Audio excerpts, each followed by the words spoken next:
बृहस्पतिवार व्रत कथा। जय श्री हरि ओम नमः शिवाय। प्रिय भक्तों, आज बृहस्पतिवार के दिन आप बृहस्पति देव की बड़ी ही दुर्लभ कथा सुनेंगे। इस कथा को सुनने से भक्तों की सभी मनोकामनाएं भगवान बृहस्पति देव की कृपा से पूर्ण हो जाती है। तो आइए बड़ी ही श्रद्धा और प्रसन्नचित मन से इस कथा को सुनते हैं। भारतवर्ष में एक प्रतापी और दानी राजा राज्य करता था। वह नित्य गरीबों और ब्राह्मणों की सहायता करता था। यह बात उसकी रानी को अच्छी नहीं लगती थी। वह न ही गरीबों को दान देती, न ही भगवान का पूजन करती थी और राजा को भी दान देने से मना किया करती थी। एक दिन राजा शिकार खेलने वन को गए हुए थे तो रानी महल में अकेली थी। उसी समय बृहस्पति देव साधु के वेश में राजा के महल में भिक्षा के लिए गए और भिक्षा मांगी। रानी ने भिक्षा देने से इनकार किया और कहा, हे साधु महाराज, मैं तो दान पुण्य से तंग आ गई हूँ। मेरा पति सारा दिन धन लुटाते रहते हैं। मेरी इच्छा है कि हमारा सारा धन नष्ट हो जाए, फिर न रहेगा बांस, न बजेगी बांसुरी। साधु ने कहा, देवी तुम तो बड़ी विचित्र हो। धन संतान तो सभी चाहते हैं, पुत्र और लक्ष्मी तो पापी के घर भी होने चाहिए। यदि तुम्हारे पास अधिक धन है तो भूखों को भोजन कराओ, प्यासों के लिए प्याऊ बनवाओ, मुसाफिरों के लिए धर्मशालाएं खुलवाओ। जो निर्धन अपनी कुंवारी कन्याओं का विवाह नहीं कर सकते, उनका विवाह करा दो।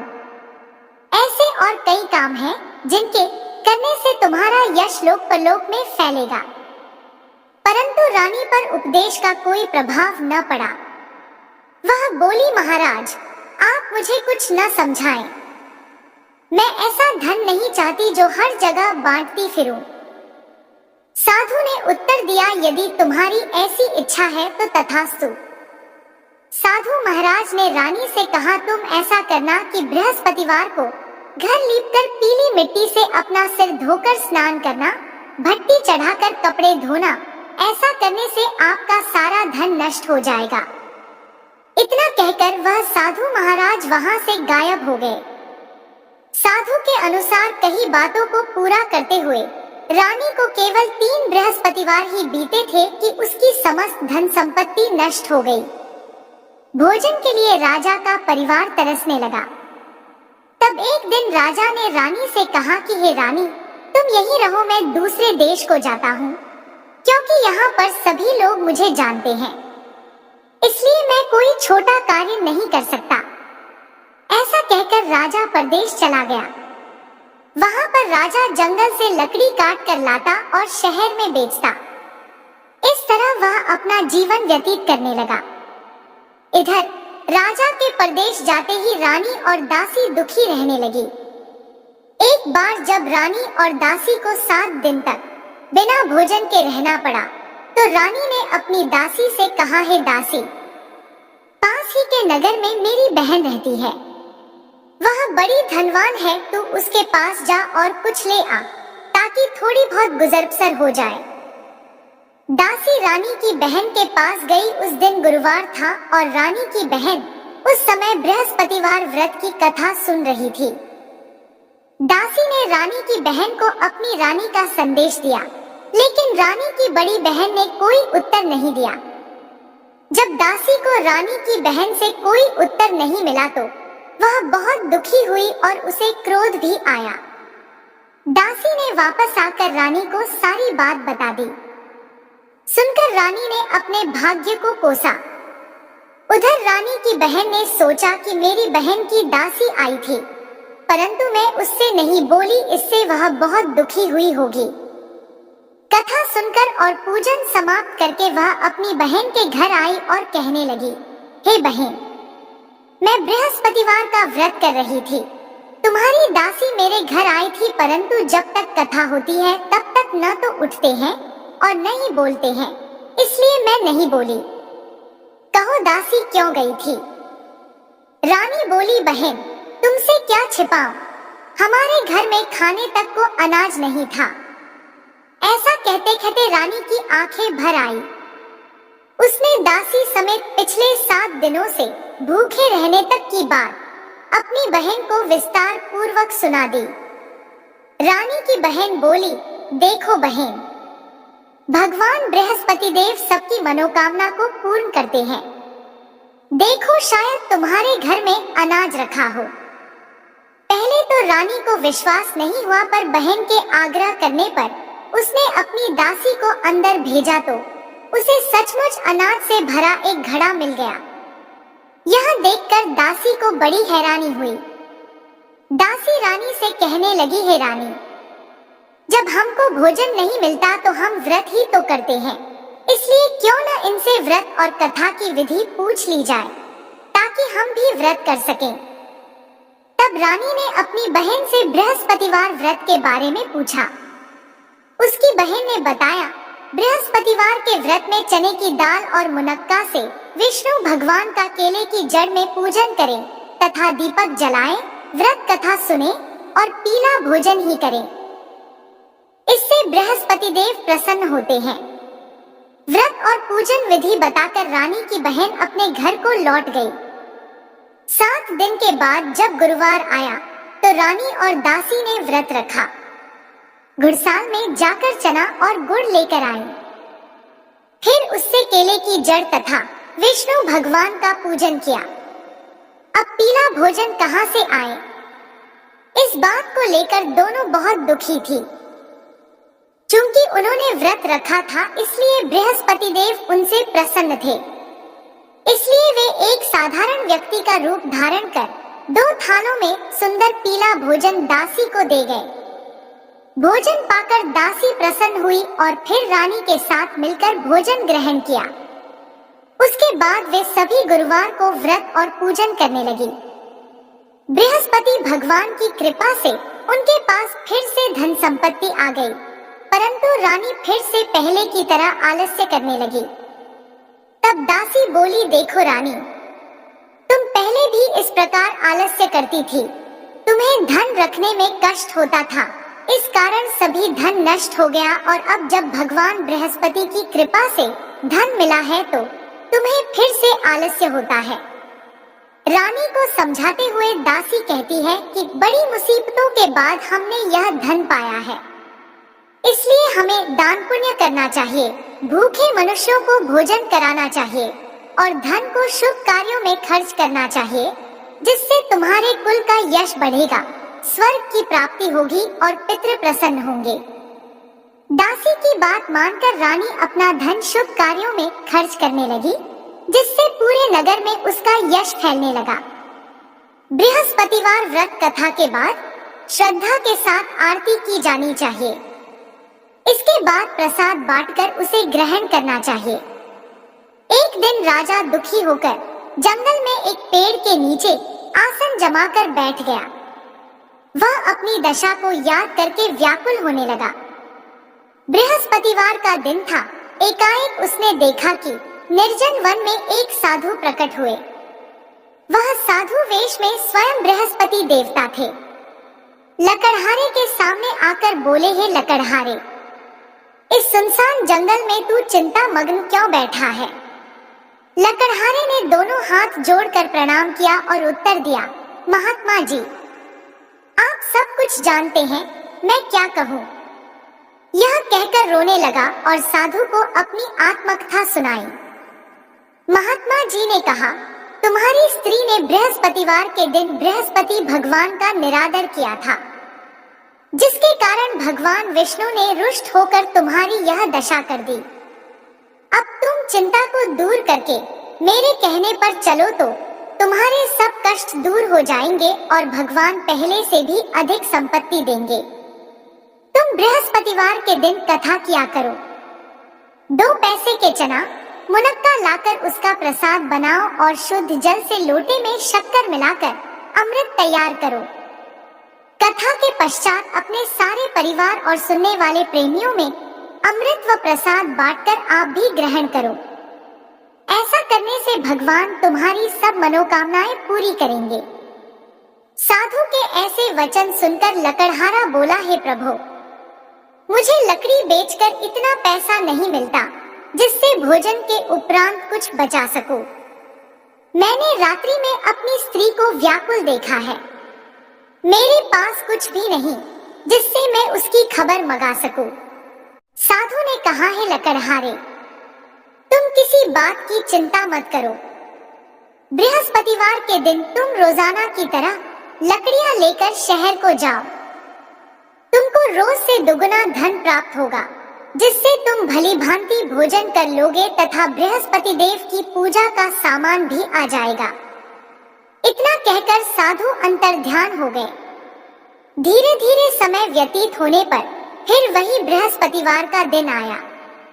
लकड़हारा जंगल से लकड़ी काटकर किसी शहर में बेचने गया। उसे उस दिन और दिन से अधिक पैसा मिला।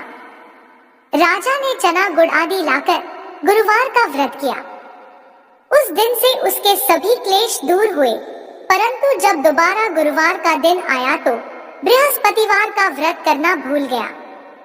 इस कारण बृहस्पति भगवान नाराज हो गए। उस दिन उस नगर के राजा ने विशाल यज्ञ का आयोजन किया तथा शहर में यह घोषणा करा दी कि कोई भी मनुष्य अपने घर में भोजन न बनावे न आग जलावे। समस्त जनता मेरे यहाँ भोजन करने आवे। इस आज्ञा को जो नहीं मानेगा उसे फांसी की सजा दी जाएगी। इस तरह की घोषणा संपूर्ण नगर में करवा दी गई। राजा की आज्ञानुसार शहर के सभी लोग भोजन करने गए, लेकिन लकड़हारा कुछ देर से पहुंचा, इसलिए राजा उसको अपने साथ घर ले गए और ले जाकर भोजन करा रहे थे तो रानी की दृष्टि उस खूंटी पर पड़ी जिस पर उसका हार लटका हुआ था। वह वहां पर दिखाई नहीं दिया। रानी ने निश्चय किया कि मेरा हार इस मनुष्य ने चुरा लिया है। उसी समय सिपाहियों को बुलाकर उसको कारागार में डलवा दिया। जब लकड़हारा कारागार में पड़ गया और बहुत दुखी होकर विचार करने लगा कि न जाने कौन से पूर्व जन्म के कर्म से मुझे यह दुख प्राप्त हुआ है, और उसी साधु को याद करने लगा जो कि जंगल में मिला था। उसी समय तत्काल बृहस्पति देव साधु के रूप में प्रकट हुए और उसकी दशा को देखकर कहने लगे, अरे मूर्ख, तूने बृहस्पति देव की कथा नहीं किया, इस कारण तुझे दुख प्राप्त हुआ है। अब चिंता मत कर, बृहस्पतिवार के दिन कारागार के दरवाजे पर 4 पैसे पड़े मिलेंगे। उनसे तुम बृहस्पति देव की पूजा करना, तेरे सभी कष्ट दूर हो जाएंगे। बृहस्पतिवार के दिन उसे 4 पैसे मिले। लकड़हारे ने कथा कही। उसी रात्रि को बृहस्पति देव ने उस नगर के राजा को स्वप्न में कहा, है राजा, तुमने जिस आदमी को कारागार में बंद कर दिया है वह निर्दोष है। वह राजा है, उसे छोड़ देना। रानी का हार उसी खूंटी पर लटका है। अगर तू ऐसा नहीं करेगा तो मैं तेरे राज्य को नष्ट कर दूंगा।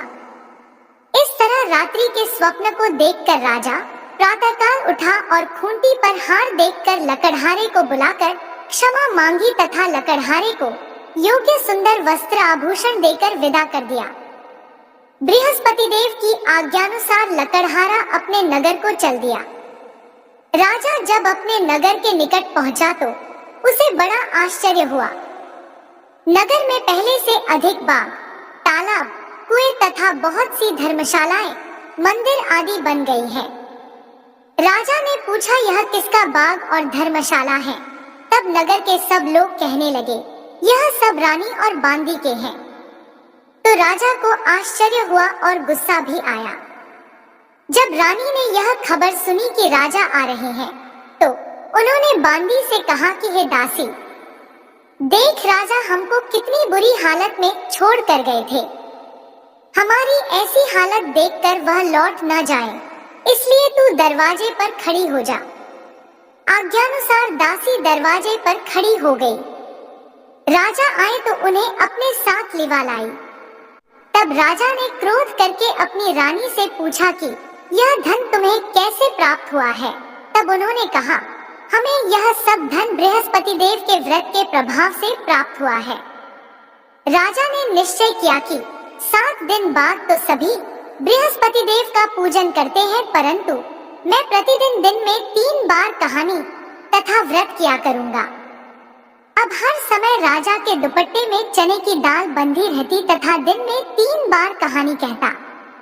एक दिन राजा ने विचार किया कि चलो अपनी बहन के यहाँ हो आवे।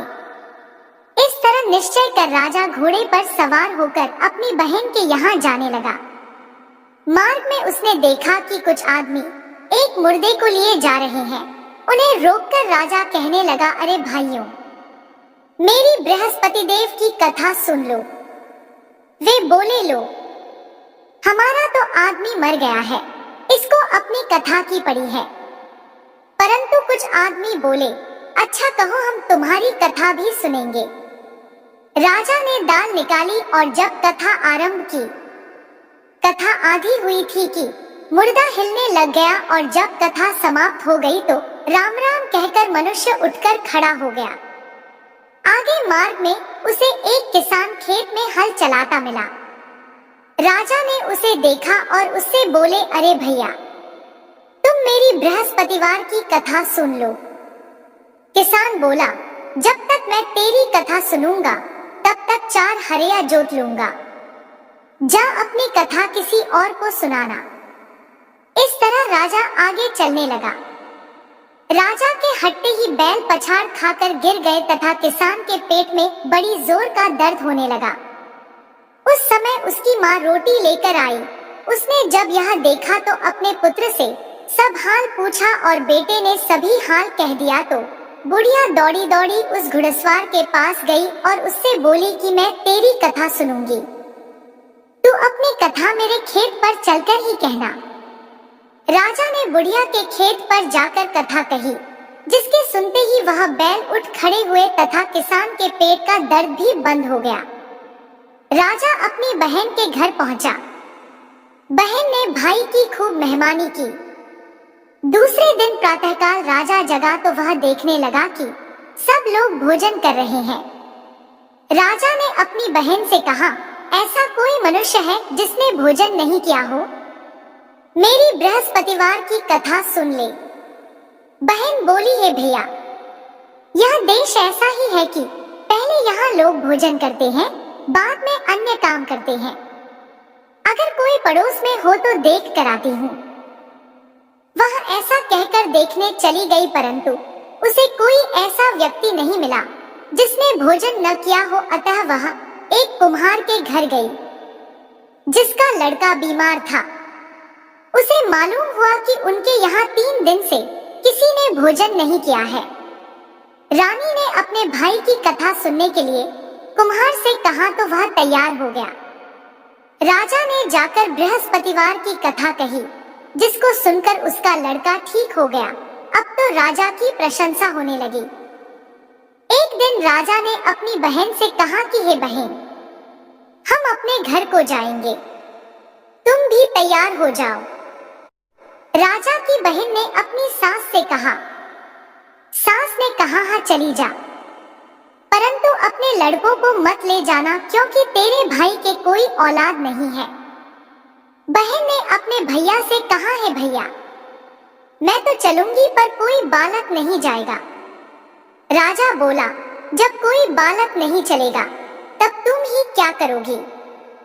बड़े दुखी मन से राजा अपने नगर को लौट आया। राजा ने अपनी रानी से कहा, हम निर्वंशी राजा हैं, हमारा मुंह देखने का धर्म नहीं है और कुछ भोजन आदि नहीं किया। रानी बोली, है स्वामी, बृहस्पति देव ने हमें सब कुछ दिया है, वह हमें औलाद भी अवश्य देंगे। उसी रात को बृहस्पति देव ने राजा से स्वप्न में कहा, है राजा उठ, सभी सोच त्याग दे, तेरी रानी गर्भ से है। राजा को यह बात सुनकर बड़ी खुशी हुई। 9वें महीने में रानी के गर्भ से एक सुंदर पुत्र पैदा हुआ। तब राजा बोला, हे रानी, स्त्री बिना भोजन के रह सकती है, पर बिना कहे नहीं रह सकती। जब मेरी बहन आवे तुम उससे कुछ कहना मत। रानी ने सुनकर हाँ कर दिया। जब राजा की बहन ने यह शुभ समाचार सुना तो वह बहुत खुश हुई तथा बधाई लेकर अपने भाई के यहाँ आई। तभी रानी ने कहा, घोड़ा चढ़कर तो नहीं आई, गधा चढ़ी आई। राजा की बहन बोली, भाभी, मैं इस प्रकार न कहती तो तुम्हें औलाद कैसे मिलती। बृहस्पति देव ऐसे ही हैं, जैसे जिसके मन में कामनाएं हैं सभी को पूर्ण करते हैं। जो सद्भावना पूर्वक बृहस्पतिवार का व्रत करता है एवं कथा पढ़ता है अथवा सुनता है, दूसरों को सुनाता है, बृहस्पति देव उसकी सभी मनोकामना पूर्ण करते हैं। भगवान बृहस्पति देव उसकी सदैव रक्षा करते हैं। संसार में जो मनुष्य सद्भावना से भगवान जी का पूजन व्रत सच्चे हृदय से करते हैं तो उनकी सभी मनोकामनाएं पूर्ण करते हैं। जैसी सच्ची भावना से रानी और राजा ने उनकी कथा का गुणगान किया तो उनकी सभी इच्छाएं बृहस्पति देव जी ने पूर्ण की थी। इसलिए पूर्ण कथा सुनने के बाद प्रसाद लेकर जाना चाहिए। हृदय से उसका मनन करते हुए जयकारा बोलना चाहिए। बोलो बृहस्पति देव की जय, भगवान विष्णु की जय।